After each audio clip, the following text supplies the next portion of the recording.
Well, another great week as far as, conversations and learning. And so this week, Lucas sent me a podcast from Modern Wisdom. And who is that? Chris Williamson is the host. Chris Williamson, yeah. And what was that guy's name? Navar? Naval Ravikant. Naval Ravikant. And I listened to it. Well, I'm actually only 2/3 of the way done with it. But anyway, I thought he had a really good perspective on like his schedule. And I think that's I'm kind of curious on your takeaways. I wanted to dive into a little bit today on that. Is the last thing I listened to that I was like, man, that's kind of interesting that I never really thought about was his schedule. Like he says no to, like he doesn't plan anything out ever, because he goes, in the moment, what if I don't want to do it? And he says like the power of no. Like he doesn't schedule anything, and if it's important enough for him to remember, then he'll remember it and he'll do it. I thought that was interesting, and I don't know. I wanted to get your take if that caught your eye, or what caught your eye within that podcast. I mean, there are a lot of points that that definitely caught my attention. There's honestly so many I almost don't even remember them all. It was just a compilation of just sayings over and over again. But wait a second. Okay.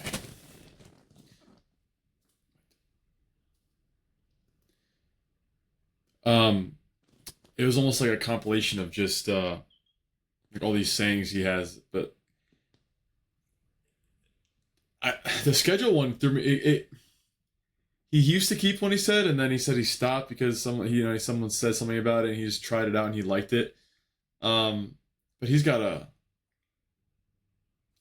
very unique way of viewing just schedule wise and his time in general. He's very selfish about his time. He said something on a podcast that I heard way back when, about a few years ago, really. He said basically with regard to his time, if it's not worth his hourly rate, he doesn't care about it. So he basically puts a price to what he thinks his hours are worth. And the example he gave was, if I'm in line returning something, and it's going to take me a while, the line's super long, and it's going to just a pain in the ass. If I look down at the thing I'm returning, and I notice, or I decide that this is not worth my hourly rate, I'll literally throw it away. Or I'll just keep it and not use it, because obviously he's returning it for a reason. He really values his own time in those, in that regard. So, and in terms of, no one else makes a schedule for him. His wife, for example, he said that, she'll never make a plan for him or make plans for them both. She's like, if you want the ball to come, you got to ask him directly. I don't make schedules. I don't make plans for him. And, of course, probably been together for a while, so it's not, like how it sounds to the first time viewer, but he's just got a lot of little things he just talks of, right? And some of which are a little, like the whole sleep thing. He said some things. I'm not sitting here trying to pick him apart. The guy's incredible. But the thing he said about sleep really got me. I don't want to change the conversation because I want to stick to the schedule thing, but I want to get back to that because he said some things with regard to his sleep patterns, the way he views sleep, and how he views important things and this and that. And almost like he didn't contradict himself, but it's almost like he's feeding into his own problem and how he struggles sleeping. But with regard to the schedule, I find that a schedule for me helps me, not so much where I need to schedule my whole entire day out, but it just kind of gives me structure. It gives me the opportunity to, I don't do a schedule every single day. If I'm late, from work and stuff, I just want to get to bed, I'll just journal my normal journal routine rather than have the schedule prior, because usually I'll just do back to back. But I would say for the most part, I do a schedule roughly every night. There's some periods where I'll go a week without doing because, I just, I don't really need it. But it kind of gives me this opportunity to, okay, this day is over. It's right before I go to bed. So today's over. And now it's the first opportunity I have to think for tomorrow. Because that's kind of how I treat it. I don't think about my schedule tomorrow. Even I'll catch myself a lot, like at work, for example, if I know that I have to go to a new hospital, for example, and I have to, go new ways. I'll check how far it is, whatever, but plan, okay, I got to get up this early for tomorrow. I won't really make those plans for accordingly until I sit down before I go to bed, because I won't take away from today thinking about my schedule for tomorrow. So schedule for me is kind of nice in that regard, where it gives me this feeling, okay, well, today's over, right? I'm going to get to that in my next journal, like when I start journaling about today. But my schedule for tomorrow now, it gives me in my first glimpse at, okay, I'm going to plan out for, things I have to do tomorrow. And a day like today, for example, I didn't make a schedule last night. Today was pretty liberal. I'm on call this weekend, so even then there's no schedule involved. They can call me and say I have a trauma surgery, I got to be there now. Like, I don't know. So why, I make a schedule for that reason, but there's a lot of volatility. So, I know I have to get my workout in today. I know I had to, I was going to do this podcast at one point this weekend. I know I had to finish editing some podcast stuff. So I know these things I have to do, and I'll get them done, but to have the schedule per se isn't necessary. But the way he goes about it is basically, I don't know why I just went on a tangent about how I view it. It doesn't really matter, but he's almost like, if it's important, I'll remember. And if I don't remember, well, it wasn't important to me. It's like, whoa. Like, that's different. That's different. But he also says many times, he says, that's the luxury of already having success. You can't be a startup and have that freedom to be able to do that. He's an angel investor. That's what he does. He's had this success. I don't know if he's a billionaire, but he's close. So, like, he has this luxury to be able to do these things. So what does it money buy you? Freedom. Yeah, and to piggyback you a little bit, the two things that I thought correlated within what he was talking about was like the power of no, and then his schedule. So like, he never says yes to anything in the future. Exactly. And I was like, and I don't know, I have a odd definition of time or presence, however you want to say it. It's like, that is my biggest like thing that I value. And so like, I really caught my attention whenever he was talking, because it eliminated all the things he didn't want to do. And I catch myself doing that. It's like, oh, do you want to go out to lunch next Thursday? And like, right in that moment, I do. And then Thursday comes and I'm like, man, I have so many things to do that I have yet to complete. So what do I do? It's like, when Thursday comes and he's like, in the present moment, your Thursday self is like, no, I don't want to go to lunch. And I'm like, so I don't know how that works, as far as like, you just rely on spontaneity and, hey, if you're available, I'm available, and we both want to go to lunch, then work it. And like, to me, those are the best moments. And that's like how I would love to live life on a day-to-day basis. But there's some people that want a 10-year plan. There's some people that want a 2-week plan. And I just think time's way too valuable to, have that in the forefront of your mind. Yeah, I agree. I was actually having a conversation with my buddy yesterday about kind of similar idea, just different topic. He's talking about how this girl he's talking to, he's been with for a few months now. She's kind of pressing him to, she's from Montreal, so she's kind of pressing him to, visit more and get to know her family more. He doesn't really know her parents very much. I think they met once or twice.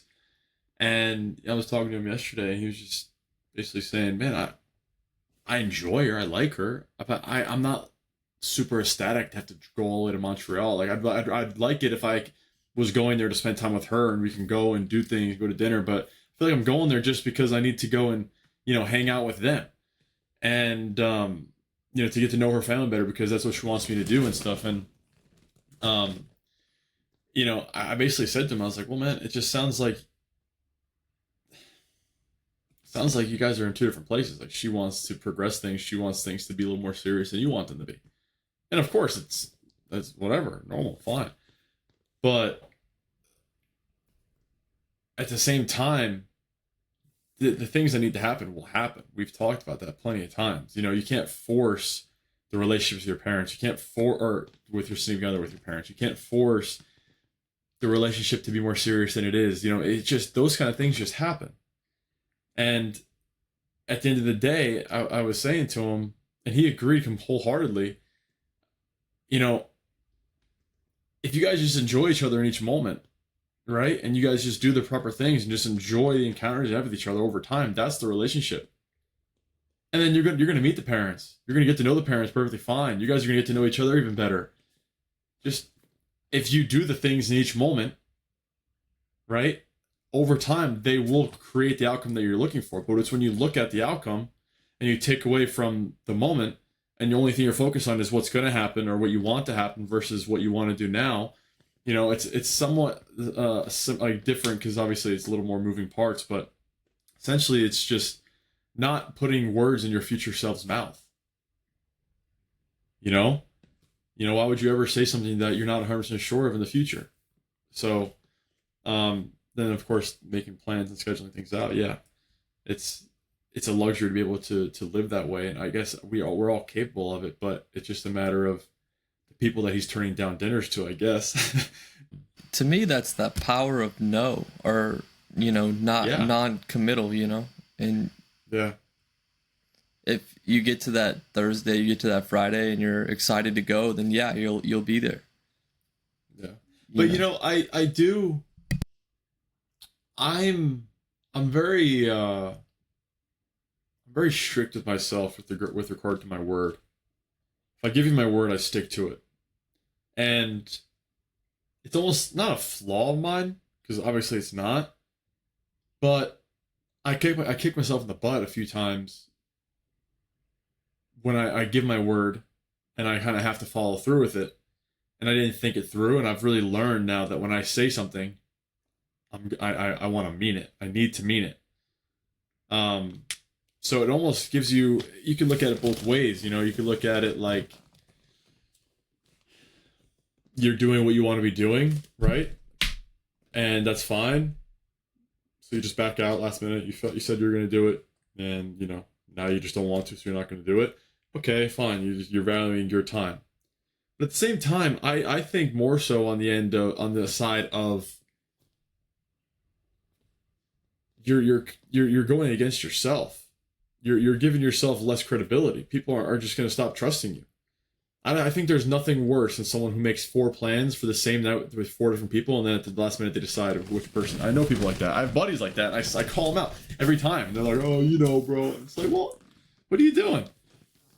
So because I'm very much like I said, I make a plan with you. Okay, I'm with Zach Friday night. Doesn't mean I can't do something an hour before I'm going to be with Zach Friday night. That's on me to figure it out. If I give 4 people my word, I'm going to have to figure out how I'm going to do those. How I'm going to do that. But, so there were definitely things that I thought they were pretty cool about the way he spoke, but I also did disagree with a good amount of it. And I suppose I can't say I disagree where it's like, oh, I think he's a bad person for it. I can't put myself in his shoes.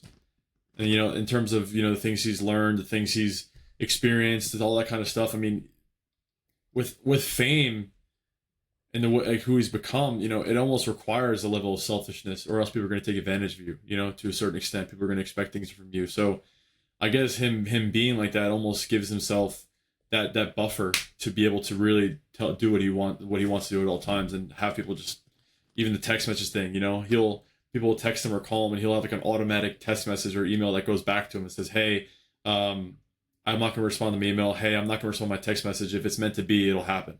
Like, who does that? You know what I'm saying? So, yeah. I thought that was great, though, because we get so consumed with, who sent us an email, or like even now I find myself at work is like, did that, like, you send out a proposal and you want it back, or you want to make that sale. It's just like, and it goes back to that saying of about the expectation. If you expect it to happen, it'll never happen. You have to let go of that expectation for the thing that you want to happen. And so he's low-key manifesting presence in his life every day by automatically putting it out there. He's using technology to make himself more present. Because I think what is it? I don't do coffee or something like that. Exactly. And I think it's a great way to live, because he's just worried about the in moment. So he's never distracted by an email. He's never distracted by a text message unless it is of importance. So Yeah. then he knows if his phone's ringing, it's probably a matter of importance. Or and I thought that was interesting because of that. Like it allowed him to expand his presence as somebody that has a lot of potential distractions. So, and to kind of go on to your point a little bit is on the committing thing. Like he goes, like if somebody asks him, "Hey, do you want to go get lunch or dinner on Thursday?" He doesn't say no, but he just kind of says, "We'll see what happens when we get to Thursday." So it's like an open-ended Yeah, it's a response. good So answer. it's yeah, it's not necessarily a no, but it's not a yes either. And that Yeah, opens him up. That opens him up for Thursday to come around and make that decision. exactly. And so then Exactly. it just comes down to decision making on Thursday. Are you going to stress about your decision making or not? But I mean, it doesn't sound like he does. If it's something that he's excited about or has a positive thing about it, he'll do it. But I want you to dive into the sleep schedule because I thought that was interesting too, and maybe he went deeper into it at the end of the podcast. But I don't know. Yeah. I'll let you lead. Yeah, so I thought it was interesting the way he talked about his sleep pattern, the way he like viewed it and stuff. Because he says many times, about if it's important to him, he'll figure it out. It's like living in the moment, that spontaneity, like you were saying.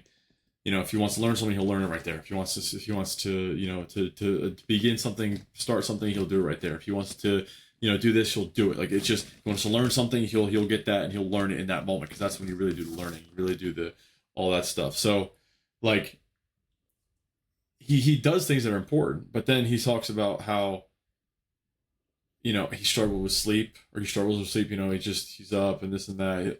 But then he also says at the same time that he has no alarm clock and that he sleeps whenever his body is ready to sleep, and he has no time he wakes up per se, no time he goes to bed.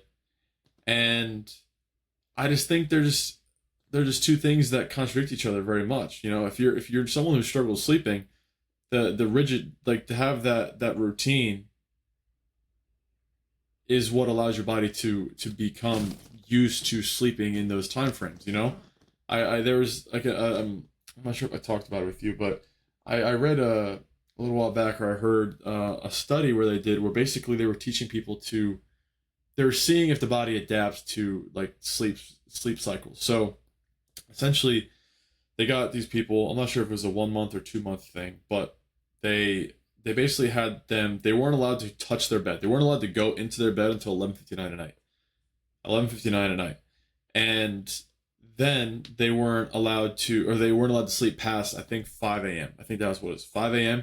It wasn't 4:30, I believe, but it could have been. But it was either 4:30 or 5. So 11:59 to, let's call it, 5 a.m. That was their sleep schedule. They could not touch their bed outside of that time. So you can imagine for the first probably week or two, absolutely shot. The people were just zombies. But then towards the back end of it, the back end 2 weeks, back end month, whatever it was, I think it was either 1 or 2 months, like I said, they found that these people in the study were getting into REM sleep nearly like immediately. So their body adapted to the lack of sleep because it knew that that's all it was getting. So it just made the most of it. Okay, well, I'm only allowed to sleep for 5 hours. It's clear that I even when I'm tired, this person's not letting me go to bed. They're not letting me recover. They're not letting me rest. They're not letting me do anything. So I have to make the most of these 5 hours, man.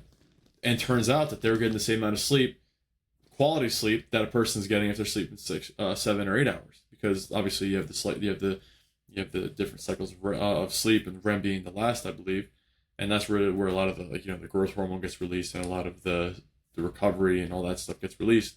So um, so I thought that was very interesting, but it goes to the principle of schedule, of routine.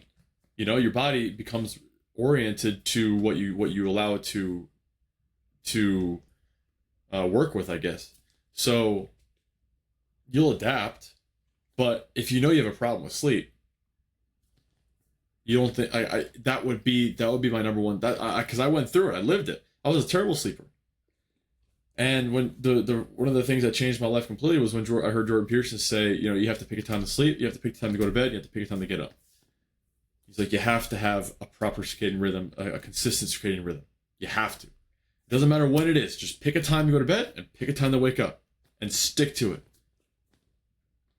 And that it affects your mood if you don't do that. It affects your consistency. It affects your the neurotransmitters in your brain. It affects everything.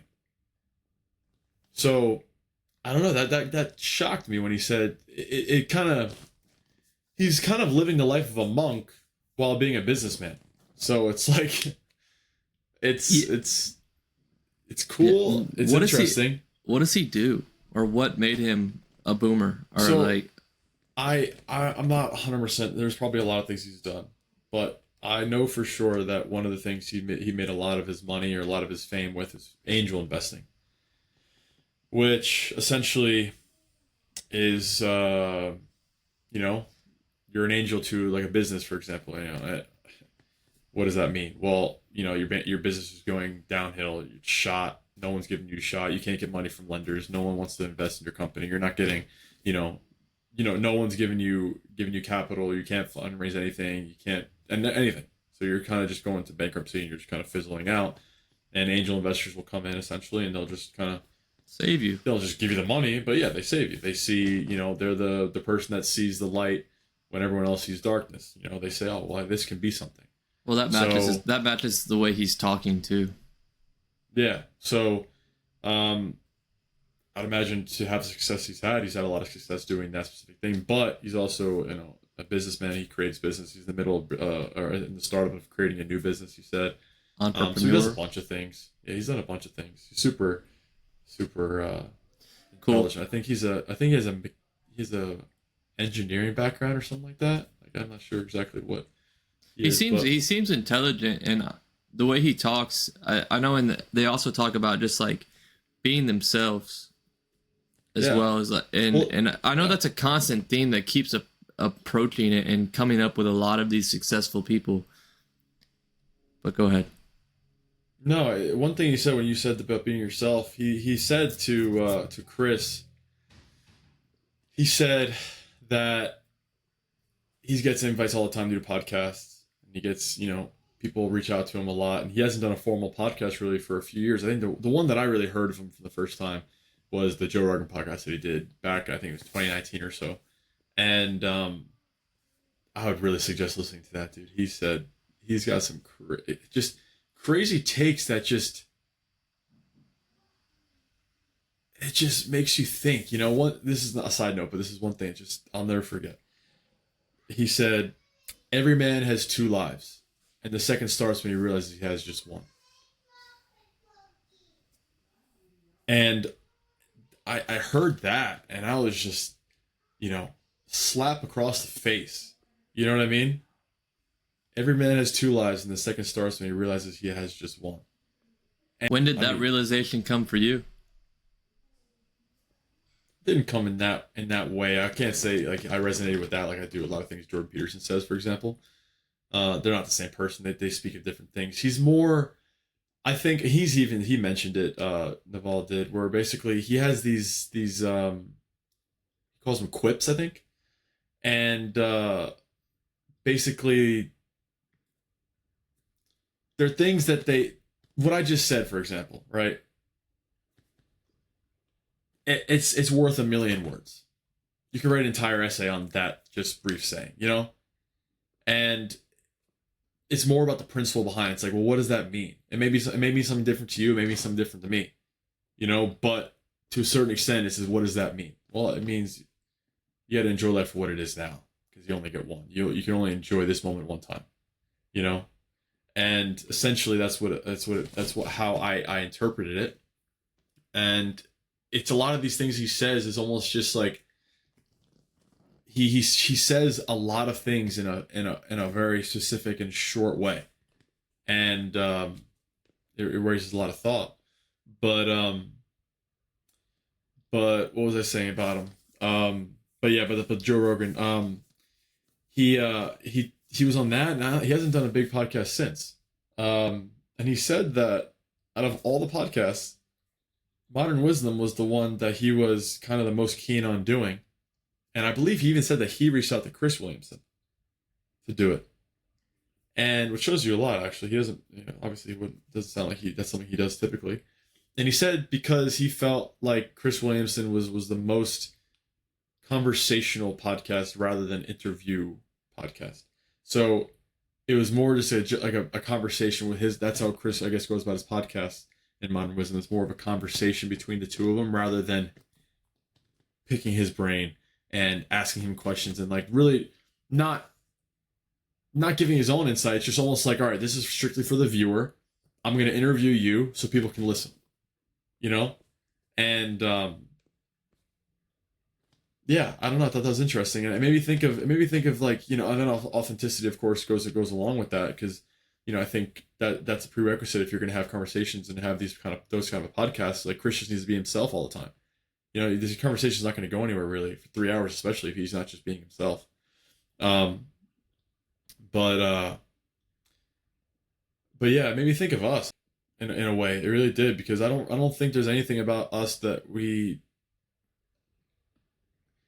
everything we do, our whole podcast is just us being us. I really don't think there's anything we say or talk about that's not how we truly are, And the more and more I hear about things, I'm not saying this is going to, where our podcast is going to be super successful, or super popular, this and that, but because of this sole reason. But they say that the podcasts that don't work out are the ones that, people just do just to do, and they're like, they're inauthentic. They have their person that they do with the podcast, and they have their person that they do, like, they live separately. And, it kind of comes back to bite you in the butt. And yeah, I don't know. I thought of that, but another thing that I thought was interesting when Naval said is that this guy that he knew, he was like a big public speaker, big, like businessman. I don't know what the hell he did, but he was really successful. And I guess after however many years of doing with that, he basically said to Naval, he's like, I'm taking a break. I'm going to do my thing. I'm going to go and like work on my business, put my energy towards my business, and do what I preach and do what I've been telling everyone else to do. And he's went rogue. And I heard that, and it kind of didn't sit well. I was in the middle of working out actually when I jotted down my notes. Like almost like fraudulent to a certain extent. Whoever that guy is, you know what I mean? Like I have a hard time with those kind of people. You're not putting into practice exactly what you're preaching. You have to put into practice what you're preaching prior to even preaching it, or else you have no basis on talking. What if he had that realization that when he was talking that he wasn't doing it? Well, exactly. But then you would think that he wouldn't last as long doing it. How many times are you going to do that? He said he was like a public speaker doing these things for a while, and then decided that he went rogue all of a sudden because he was going to implement the things he was practicing or he was teaching. Well, think about it just sounded so wrong to me. Well, that's kind of like us. Like, we're learning along all these things about the podcast, about our mics, about this and that. Like, how much better at editing have you gotten over the course of 16 episodes? How much better at and when we first started it, I wouldn't say we knew anything about it, but we were just, trying to figure it out and enjoy it. And I'm still enjoying it. I can't speak for you, but you're still here. Yeah, I hate it. Yeah, so much, dude. So it's like one of those things, to me, whenever you said that, it was just like, well, maybe he's learning some things along the way that he hasn't figured out, and now he's going to go try to figure them out. And yeah, I guess you can look at it that way. I don't know. Matter of perspective. No, yeah, for sure. For me, we've talked about in the podcast prior to, I'm just the kind of person that I always feel like I'm fraudulent to say anything with regard to trying to help someone else out. That's just how I feel. I feel like I'm never in a place to where I'm worthy of telling you how to live your life. It's worked for me, and I'm really proud and grateful for who I am and who I've become. That's for sure. I look myself in the mirror. I love who I've become, and I love I pray that I continue to love who I become going forward. But I feel like this doesn't give me the right to say you need to do this because it's going to help you. Well, And can I just stop you have right some, there? yeah. So like when we have conversations, like I learn so much from you just about the way you think. And maybe if I can get you to the point where you are thinking out loud, or maybe it's something you haven't thought about before, and just attacking those thoughts, like that's interesting to me, because there's so much in there about the way you think that can be productive. Like the way you view discipline and the way you view like structure is like way different than I view it. So like if I can get you down on that topic and now I get you to be thinking out loud, I you're opening your mind up so that I can, understand you a little better, or however you want to view it. And then I'm learning things. I'm like, "Oh, like that's a really neat perspective on why he is taking cold showers. It's no longer about, the health benefit. It's about doing something that sucks." Mhm. Right? And so like then you're like, "Oh, well, how do I apply that to me?" Like that's kind of the way I think about it whenever you start like talk about things like that. Is like opening up so I can understand or give a glimpse and just the processes of the way you think. It may not be something you do, or maybe it be something that you want to do, but I learned a lot from you just by your like thought process of that nature. I never thought about it that way. I never thought about it that way. That's actually a really good point. Not the point of you saying that like you like the way I think, whatever, that it helps you, but more so the point having someone thinking out loud. That's more of an authentic way of helping someone else rather than telling them. I never Because looked at it that way. there's a lot of times like in the past where we weren't on the podcast, where you were calling me and you're like, "Hey, like this is my problem," or "This is what I'm struggling with," and dude, I've never been in that situation. Yeah. But like I'm a third party viewer, and like I was just like, I'll just give him my thoughts on it. Like I'm trying to hear the whole story, and then I'm just giving my thoughts on it. So then like that way it's not unauthentic that I've never been there. I've never been in that situation, but I'm just giving you like my perspective on the situation, because when I'm so caught up in the middle of an emotion, it's so hard to see or put yourself in somebody else's shoes, is because you're like, "Oh, I'm in my way. Like I need to do it my way." Well, no. Take a step back, respond. And so like having those conversations, and I never considered myself a fraudulent for talking to somebody in a relationship, and I haven't had a relationship last over months. You get what I'm saying? It's just like, well, Yeah. I mean, if I was you and I wanted to continue, this is maybe the path that I would choose. I don't know. I wouldn't know. I'm not in a 15-year relationship, but Yeah, no, that makes sense. I never thought about it. I never thought about it in that open-ended way. You know, that just kind of thinking out loud way. I'm gonna share a funny story. Well, I think it's funny. So I was on the phone with your boss the other day interviewing, and Oh yeah. he's like, "If you're another Luca, I'll hire you right now." Blah blah blah blah blah. And so like we get like 20, 30 minutes into the conversation or whatever, and he's like, "So like in your opinion, are you and Luca the same, or like are you and Luca very similar?" I said, "We're very similar, but like we think differently." And he kind of had a sports background, or his son's in sports, and I was like, Yeah. I was like, "I'm left-handed and he's right-handed," and I was like, "We think differently, and I think that's what creates our bond." I said, but and then I put like a little comma, and I was like, we have very similar core values, but we do think differently, and we kind of chuckled about that, and Yeah. I was like, we're different, but we are very similar. Yeah. He I didn't get to talk to him about that conversation you guys had, but I'm sure he enjoyed it. Um but no, I agree with that. That's a good way to put it. He's a righty, I'm a lefty. Just that's it. But the values can be the same, of course, in terms of telling truth, not lying, and all that. Yeah, like I said, I think I attempted to say our aims are the same. Like we want the same things, but we go about them in a little bit of different manner. Yeah. Like you want to achieve the same goal. yeah, you're bang bang bang bang routine, and I'm like, "Oh well, let's do a little snake pattern to get there." Yeah. You know, it's we're That's a getting good one. Yeah. we're going the same way, you know. We're just going about them in a little bit different manner just from our perspectives of the past, you know. Yeah, absolutely. Well, that's the human variability or Right. human Yeah. variability. Right. You know, you can be seeking the same thing, but I guess essentially that's why what you're seeking is so important because it's not a matter of, you know, How? yeah, exactly. It's what you're seeking that's important.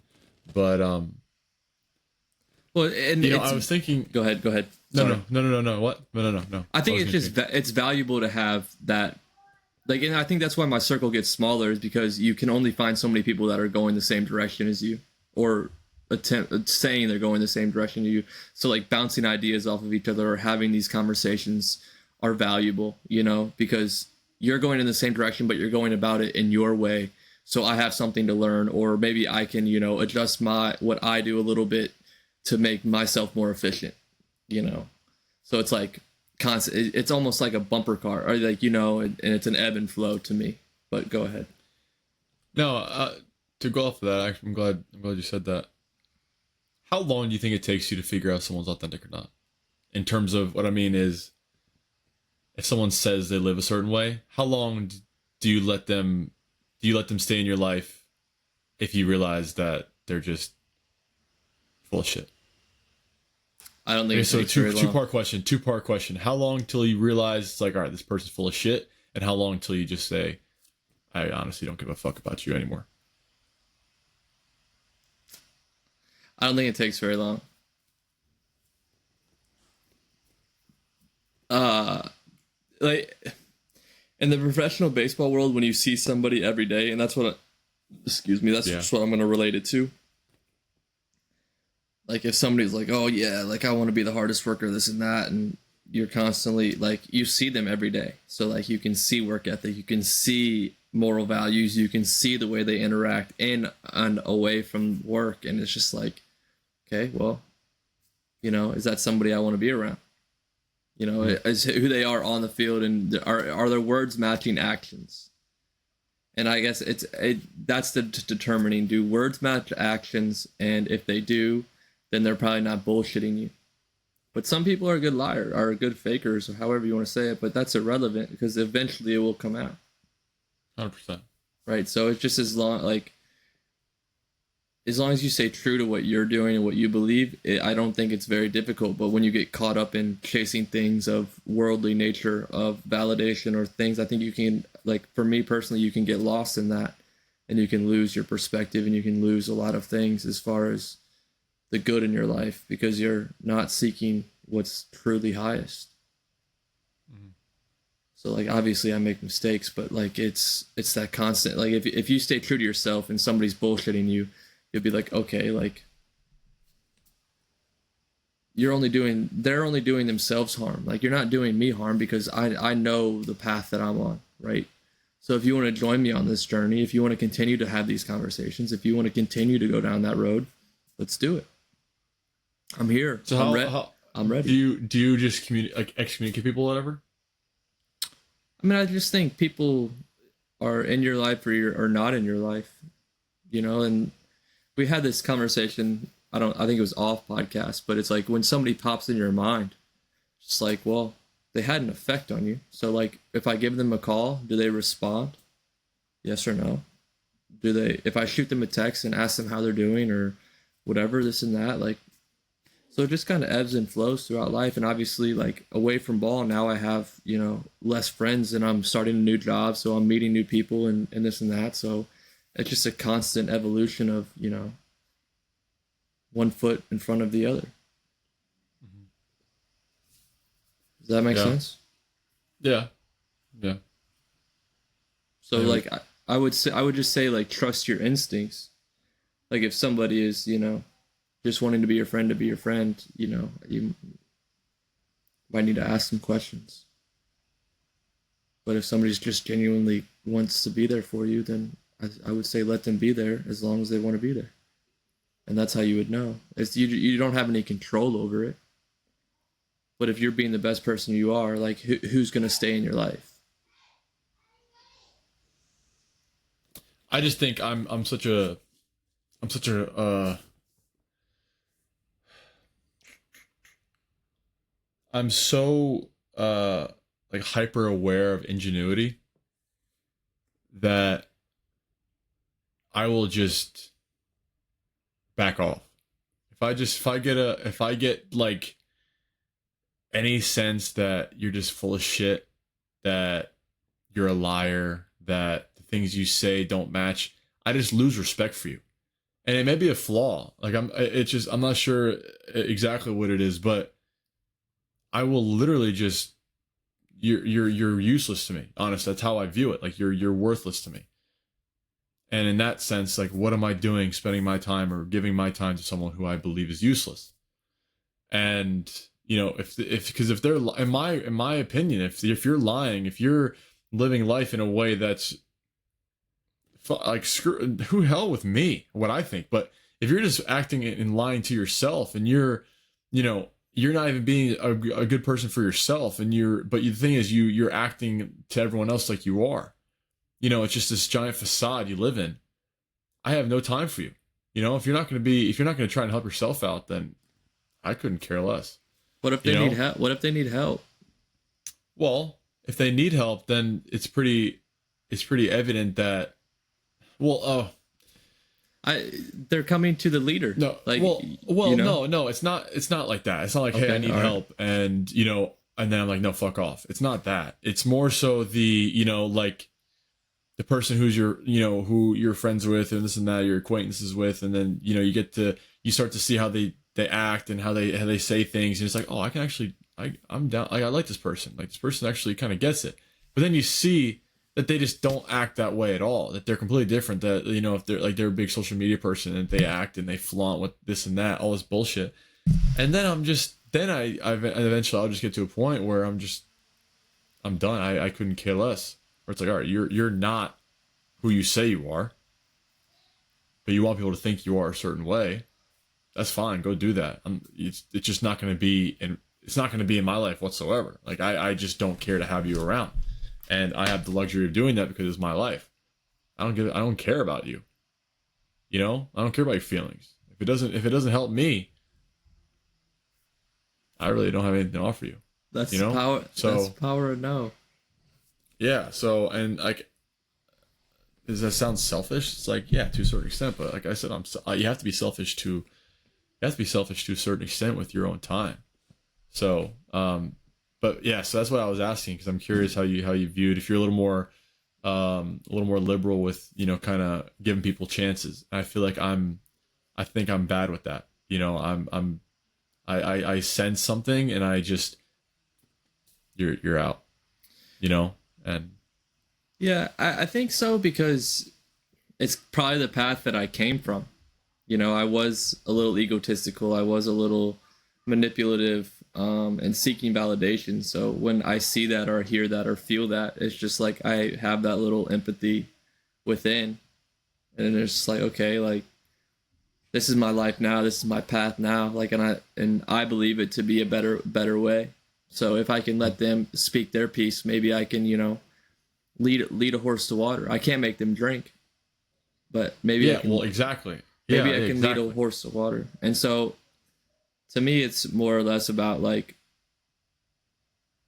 letting go of the judgment and hearing for what they're actually trying to say. Like, are they gloating about being a manipulator, liar, or are they actively trying to change their life? And then just having those conversations to figure it out.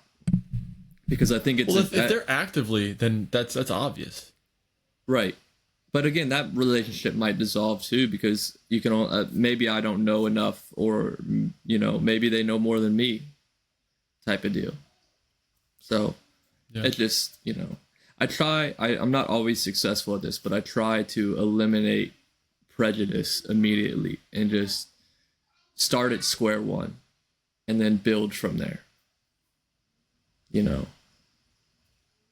So you think the power of your first interaction, you think the second and third can change your first opinion on them?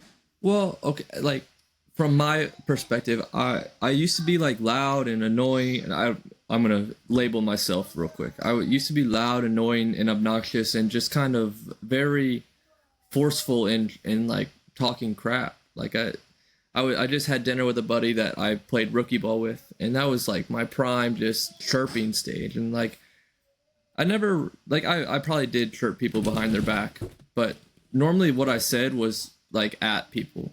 And I guess like I would say that's more respectful than doing it behind somebody's back, but I tried to do it in more of like a fun, like team oriented way, as far as like I just wanted to win all the time, every time. So it wasn't, my talking crap wasn't done out of evil. Like there were times that did happen, but I would say it was just more of less like a trying to create an environment of success, where a little friendly banter across the locker room was just fun. And did I cross the lines at times? 100%. Not saying I didn't, but I'm losing track of where I was going with this. What was the original question? What was where was I going? Basically, how many Oh, interactions. how many times? Yeah, how many? Yeah, your So first interaction with someone. yeah, my first interaction, Your like first impression, like your first impression. You know what I mean? yeah, Do you value that first impression, or do you give some more chances? now I try to take it as like an interview, not as like a formal interview, but like I want them to do most of the talking. Instead of me being out there and introspective, I try to be interested in what they have to offer, Mm-hmm. and then go build from there. And what they're talking about, do I want to match it, or do I want to steer the conversation? I believe that that's kind of like a laid back way, chill way of doing it, figuring out who they are, what they're about. And if they ask questions back, are they interested, and it just kind of builds that relationship back and forth, or that connection back and forth. It's like, I feel like if it's just one-sided, it's just like, okay, well, if you're not going to come back with me and ask my opinion, then why do I continue to make an effort? I wouldn't. And that's the difference. But that's the difference between me now and me back. I used to constantly want to build that ladder, but now it's just like, well, like if I get 1 out of 200, that's great. But I don't need anything. I don't need anyone. So I would just say it's over. I would just say it's just always a constant evolution. If it's the first one, and I figured out that we're not on the same path. If it's the 15th one, then it is what it is. But I don't know. I try to reach each interaction as maybe a first. Like, obviously I know we know each other, but every time we get on here, it's like I kind of think to myself, like the minutes before, is like, what are we going to talk about? Like, we kind of started with a plan, and our last few that have been really good, we haven't had a plan. And that kind of circles back to the beginning of the conversation, is like, now that I know you, I know what you're going to bring to the table, and I know what I'm going to bring to the table. So it's just like, why don't I just trust that and open up the door to freedom of the conversation, rather than trying to guide it in a specific manner? Like, maybe, Yeah, the conversation will go where it needs to go. Yeah, it'll flow eventually. It might take us a little bit longer to get there on some, or maybe we'll dive right in. It's like going to the beach, dude. Like, every time we went to the beach, our conversation was never the same, as far as like specifically what we were talking about. But the aim, the direction, the philosophy behind each conversation was, depth or growth, or, hey man, therapy. Hey man, I'm struggling with this. Let's talk about it. So like, it's not like I have any fear of showing up as who I am. Yeah, well, that's a powerful thing, and that's kind of the beauty of living in authenticity. Correct. You never have to sit there and memorize who you are. And that's, I think, a lot of the facade people try to put up for themselves, whether it be on social media, whether it be like in public speaking, whatever it is they're trying to do, right? Like, the narcissists, I suppose, is what comes to mind. They're always putting up a facade on what they want people to think they are, what they want people to think, and how they want people to act, and the way they want people to perceive what they're doing. And that's like what it's always about. But then it always requires that stage that always requires acting and always requires, effort. It shouldn't be much an effort to be yourself. Yeah, it's an effort finding yourself. It's an effort figuring yourself out, figuring who you are. That's the effort. But then it's just, once you get out of the prisoner's phase, I mean, shit, that's the beauty of the freedom. No matter where you are, just be you, man. If people don't like you and you love yourself and you think God loves you, fuck everyone else. Like, honestly.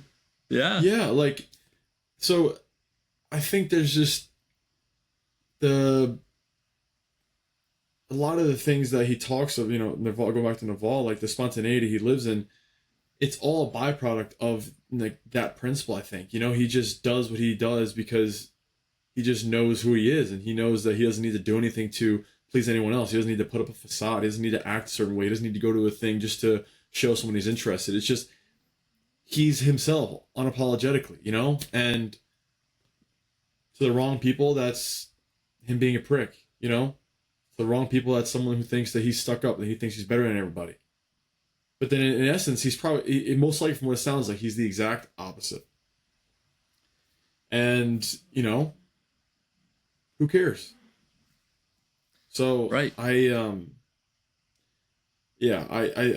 think, I mean, the way we've been going on our podcast lately, I've really enjoyed, because I mean, even if we had like the outlines at the beginning, I don't think we really followed it. We kind of gave us a structure at the beginning, like the first 5 minutes, but then it just went, so I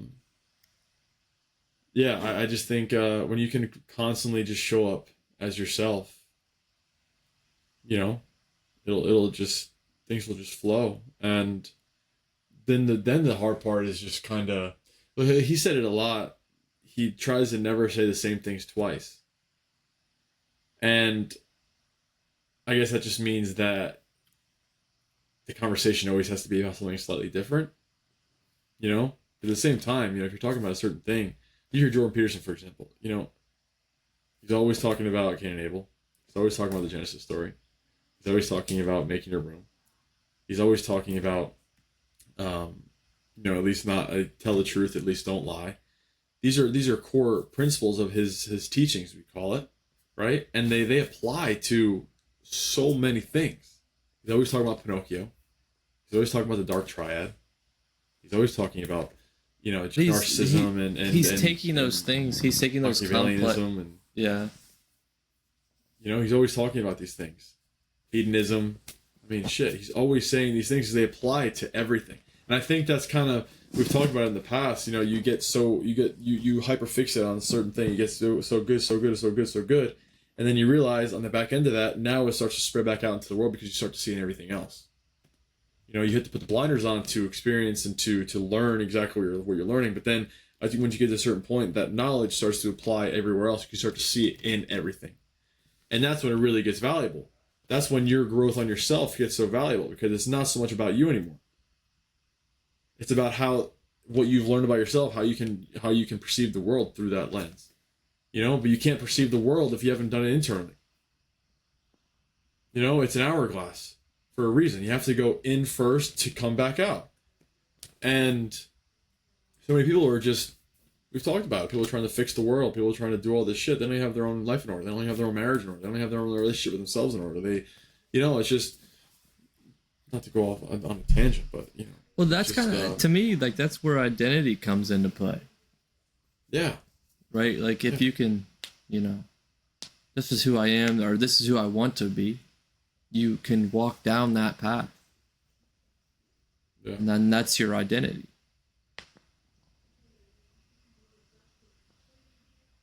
How do you feel about the idea, because I'm indifferent about it, how do you feel about the idea that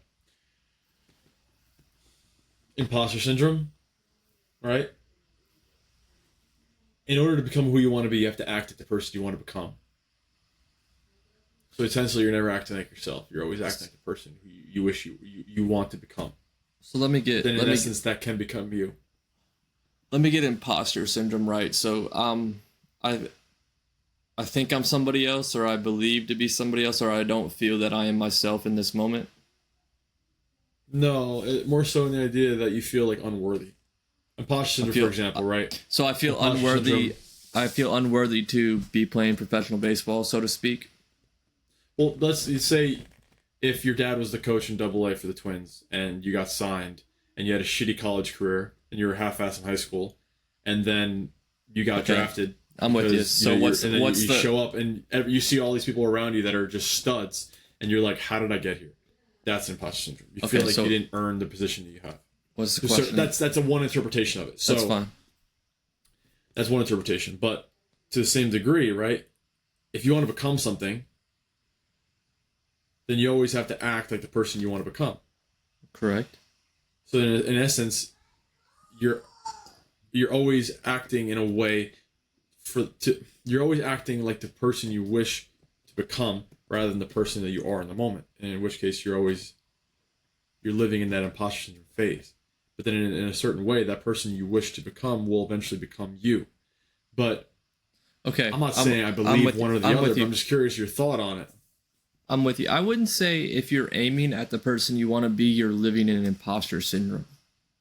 Because of this manner is because if I want to be a big leaguer, I'm not an imposter for throwing around weights. I'm not an imposter for trying to throw hard. I'm not an imposter for putting in the work. Like, so when I get there and I have the opportunity to play, like, I don't feel unworthy to be there. I have worked my way there. Now, this is me, if I'm blessed with talent and I choose and I somehow managed to get to wherever I got, and I didn't put in any work, now I think that's where the imposter syndrome comes in, because you're like, okay, if things don't go right and I fail, what do I have to fall back on? What did I put the work into? I didn't. So then you feel like you're unworthy because you don't have anything of value, of sustenance to fall back on. Like, do I regret some of the decisions in my career of baseball? Yeah. But did I ever feel like I wasn't worthy of being there? Not really. Every offseason I put in the work. It wasn't a lack of work that failed me. It was a distraction of seeking validation. It was this. So I would say I never felt like I was out of place when I was around 12 big leaguers. I never felt out of place when I was around first rounders. Because I was comfortable within. Because I knew that, like, if it came down to performance and if it solely came down to winning, I knew who I was picking to be in the ball game. So if you gave me the ball in the 9th inning, I knew what I was going to do. I wasn't going to go out there and throw 95. I was going to go out there and attack you with 3-4 pitches with big league breaking balls. So I wasn't an imposter. Now, whenever I was like chasing in the off seasons, whenever I was chasing those velos, chasing those gains that I was like trying to validate others or validate myself, whatever perspective, then at times I felt like an imposter, and I grew frustrated, and I had a lot of negative emotion because I wasn't true to what I was doing. So like, I would just say, in a sense, there I was an imposter because I was trying to do something I don't want to say I knew I couldn't do, but I didn't know how to do, and I didn't develop a plan or a plan of action to get to that stepping stone. So I think if you're if you're struggling with imposter syndrome, I would just ask you, like, or anyone, if what did you put in the work? If not, try to put in the work as best as you can before the performance, before the next day, because then you'll be like, okay, at least I have something to fall back on. I don't know if that's exactly like the imposter syndrome that I get what you're saying, but I mean it more so in regard to, like, you want to become someone. Okay. Right? You want to become someone. Okay. In order to become that person, you need to act like that person. Okay. To a certain So extent. so if I wanted to be the CEO of a business, how would I go about it? I think to me probably the best way would to be to start at the bottom. If I want Yeah, to be but cut, so I you're guess the way I'm looking at it, I'm looking I at it get more. I'm looking at your complete personal growth. That's how I'm looking at it. Not about achieving an accolade, because that's a compilation of just, okay. I you got you. know, I'm looking at it like you want to become someone who's more like more peaceful, someone who this and that, right? You know who that person is. You know who you want to become. Now you have to act in accordance to that, or else you're never going to become it. So that's what I heard this saying, and I don't personally believe. I think at a certain point, yes, it becomes you, and then you're just being you. But in a way, at the beginning, I guess it is imposter syndrome because you're you're acting in a way that you want to be rather than the person that you are. It's a battle because you're fighting. That's essentially the battle you're facing internally. But I don't think I did a good enough way of kind of proposing that question. Well, Um, I kind of got it cut off on the unworthy part. So like, yes, I'm with you, and if you want to become more quiet, if I want to become more quiet, I have to act more quiet. yeah, and it's you want to talk, but it's like no, Yeah, I want to cut I you need to off. work on this. Yeah, I Yeah, want to cut you off. I have something to say, yeah, but yeah. yes. So I have to act. Yes, I do think you do have to start with those steps. If you And the want thing is, to, go ahead. Go ahead. no, no. What was interesting was then at that point, right? At what point people were saying that you basically live in that imposter syndrome phase because you're basically always trying to be the person that you're trying to become, and that's where I kind of was just did some thinking. Right, I'm not really 100% sold on that principle, even though it makes sense. I don't want to say. I think it puts a negative connotation to that growth, Was it like a journey. spiritual? Was it a spiritual person, a godly person? No, I think I read it actually. Um, Because I kind of wanted to go down no, this path with it. Was like, if you're reading the Bible and you want to be spiritual and you want to be close to God, you have to act like Jesus. yeah, Will to a certain extent. will you ever be there? I doubt it. We're human. I mean, you can try, but that's the whole act. Like, I will I ever feel worthy of God's presence? Probably not. So I guess I am an imposter. I'm always going to be an imposter because I know that I have made mistake after That's a mistake really good point. after sin after sin. You get what I'm saying? So Yeah, it's just like, a really good point. and John, like, I had this conversation, not the imposter syndrome question, but the John, like, I talked to John about this, and he's just like, Jesus forgave you for all your future sins, all your past sins, and all your current sins. And it's just like, it's like, yeah, I understand that perspective, but I still feel unworthy of being saved. Yeah, So, yeah, I guess to answer your question, like, in that sense of the realm, 100% you can always feel unworthy because the New Testament says he loves you and he created you wholeheartedly with nothing left to give. yeah, it's a good perspective on that. Yeah, I haven't thought about that in a while. I remember we talked about it way back when, if you remember. Um, just like I don't want to. It's not sacrilegious, but like, what if the purpose of the Jesus story wasn't so much to, have it be, let's say, God Himself, but to teach us what God expects from us, or how God wants us to act. And it's almost like He's giving us the example and giving us the idol to emulate. And if we can just act in accordance to how Jesus lived His life, that is what God asks of us. And I had those thoughts of like, what if that's the purpose of the Jesus story in and of itself? It's to give us a model of the person we should strive to become, strive to be. And So I guess in essence that yes, you're imposter to who you actually are if you're trying to be that. Correct. But I guess there's two sides to it, and And that's where that ego. that's a good point. That's where that ego comes in, because if you think that you have that, if you think that you are him, Yeah. Well, yeah, absolutely. right? Like that's ego. Exactly. Like that's what I struggled with. Go ahead. It's a perfect combination of seeking that with humility.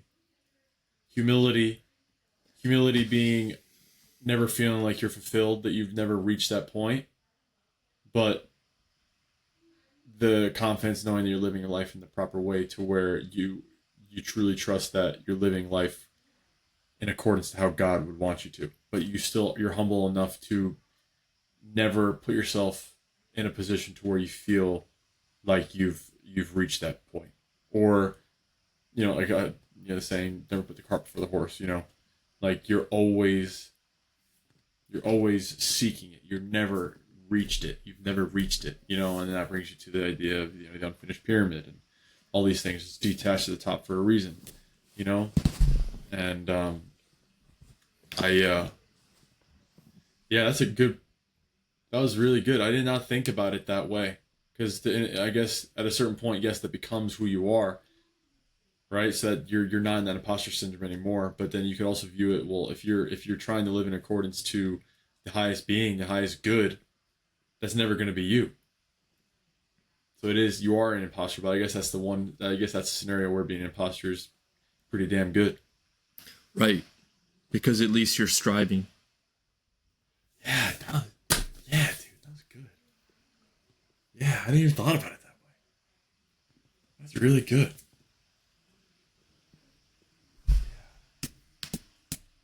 I like when we have they don't come, but very often where we put our minds together and we come up with something completely new that we haven't thought of either. Either of us haven't thought of, but when it happens, it's awesome, isn't it? I never thought about it that way. That was good. That's gonna help me a lot. I'm gonna change the subject drastically. I want to know about the fountain pen. Well, I have changed the cartridge twice already, or maybe 3 times, so it goes pretty fast. Yeah. It's a pain in the ass to write with when the ink's going down. It pisses you off. It's like you get glimpses, you're like, oh, I don't think the ink's out yet, and then it just and then there's nothing, and then it just starts coming out perfectly fine again. I'm like, what's going on? But I loved it. I really do. I've messed around with like different angles to write with it, like the fountain. Should the fountain, like talking about how like there's the inside of it, the outside. Should the inside be facing you or facing the paper? Like obviously that's how I write every day. But at the beginning, I tried with like basically backwards, and it's a little more fine tip, like the nib is a little more fine how it writes, but it's not as smooth. I think it's interesting. There's a little dot on it on the nib, and that is just straight ink. So that's the breather hole. Yeah, well, so like dude, it has to get. I have ink all over my hands sometimes. Oh yeah, me too. I put it like right, like when my pen's struggling to ink, I turn it over and I put it right there. And so many times I've had like black or blue, and people are like, "Dude, what happened to your hand?" I was like, "Oh, it's just ink." Yeah. The thing is though, it's annoying. I wish that I could change cartridges and not waste it, Because yesterday, for example, I was mid journaling and I had to go change my cartridge. But I wanted to change it to blue. But I'm not going to have a one journal entry be blue and black. Why not? Because I don't know. Do it. I have the 6 waiting for it to be sent, but I have yet to get to the post office.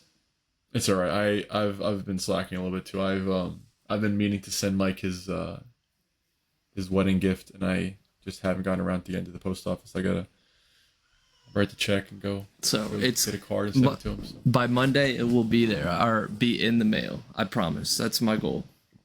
Okay, fine. Then I'm gonna have Mike sing in the mail by Monday too. We'll we'll agree with this. But Mike, who we had on yeah, I'm with you. So yeah, on the fountain pen, I have done that too. Is like I turn it upside down to get it to try to write better or whatever. But yeah, that breather hole is supposed to be. I do everything like pointing at me now.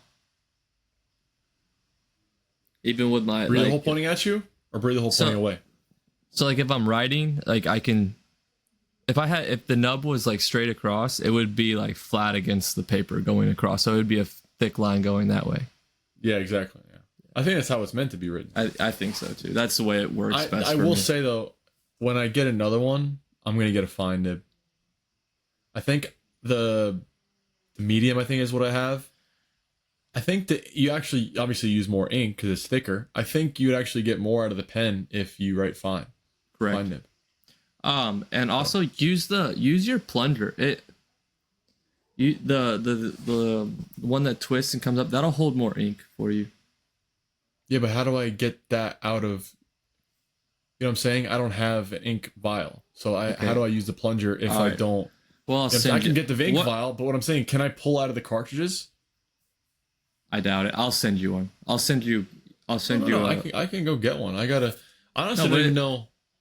I don't even know if that is the right. If what I have is correct. So my mom sent me. It's my mom sent me, or my mom got me an advent calendar, and it had different color inks. So I will send you like 3 or 4 ink vials, and dude, that's the most you thing I've ever heard.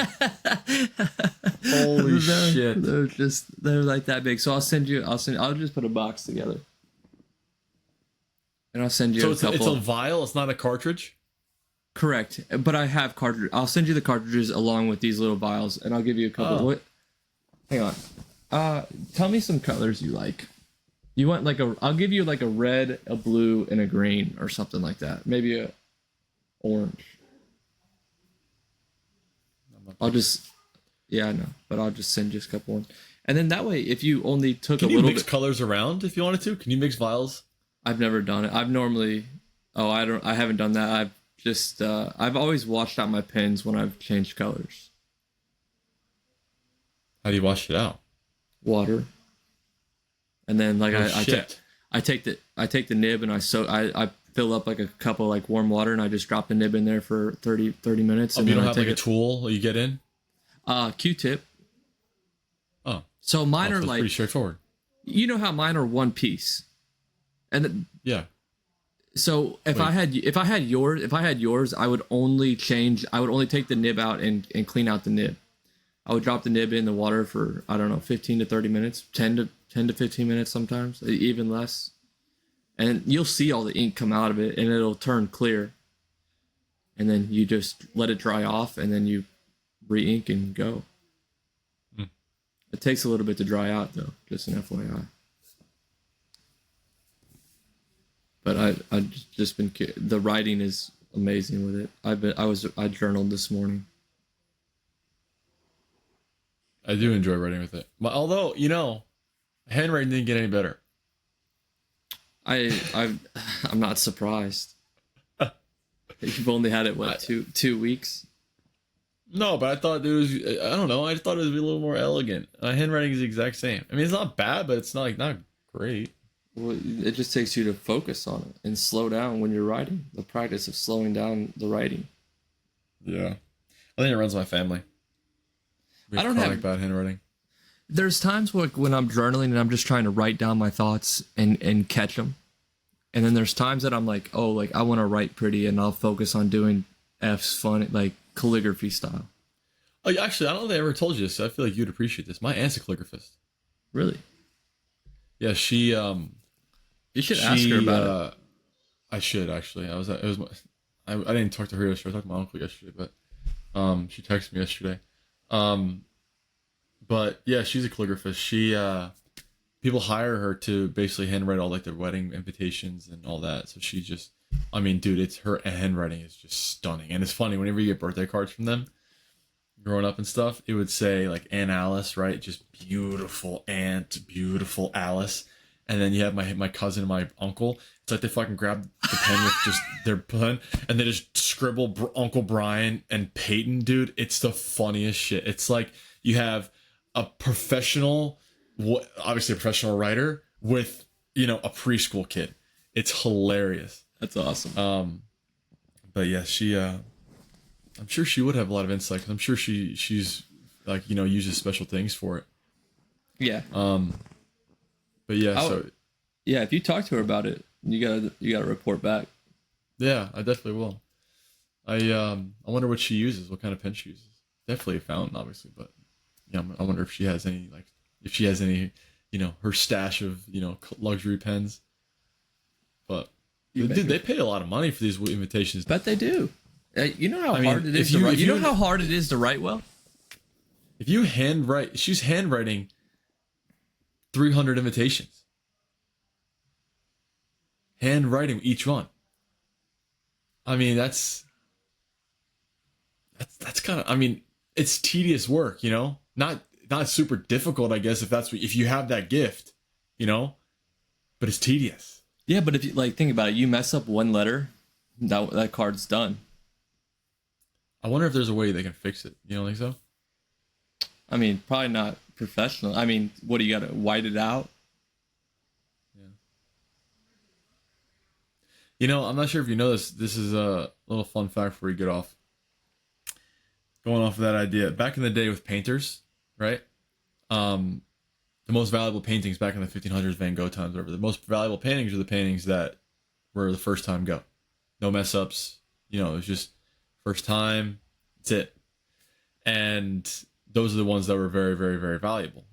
And the ones who had mistakes, right? What they would do back in the day, they didn't have whatever the painters use now. Now, back in the day, they would use wax, and they would kind of have wax, and they'd put it over the mistake, dry it out, and they'd paint over that, and that's how they would do it. So you could see. And I guess I don't know if you could see. I don't know exactly how it worked, but they would publish. They would put the painting on the market as seen. Or I guess if it was the first go, it would say sincera. So that's the Latin way, and that's Latin writing. And sin is without, and cera is wax. So if a painting was sincera, it was more valuable because it was with no mistakes. It was exactly what they intended for it to be, and that was it. They didn't have to make any adjustments.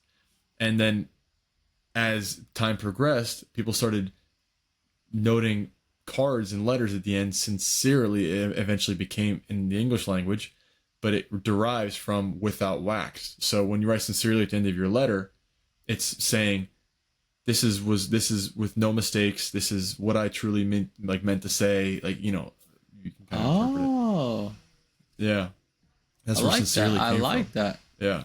I learned that in I forget what book I was reading, but Dan Brown book. He does a lot of cool things like that. He just kind of has history and incorporate into fiction. It's cool. I learned something new today. It's a cool little, sincerely. I was like, where did that come from? And then I was like, holy shit. It came from it. Cool. So, cool. Yeah, without wax. Without wax. But yeah. That's that. Long story short, though, I do enjoy the pen. I love it. It's just feels nice in my hand. It's got a nice weight to it. It's not too heavy, not too light. It just flows. When the ink, when the cartridge is full, man, it writes. And when it's empty, that thing is a pain in the ass. That's any of them. Last night, I'm like, oh, because I moved back home for the month, so I had to go to the next room over, get my cartridge out, find it, click it back in. But hey, first world problems. Oh man. Well, let's close this and we'll hop off of here. So we appreciate everyone tuning in, and it was a pleasure as always. And we had an enlightening moment today. That was a great conversation as always. So with that, we'll see you next week, fellas.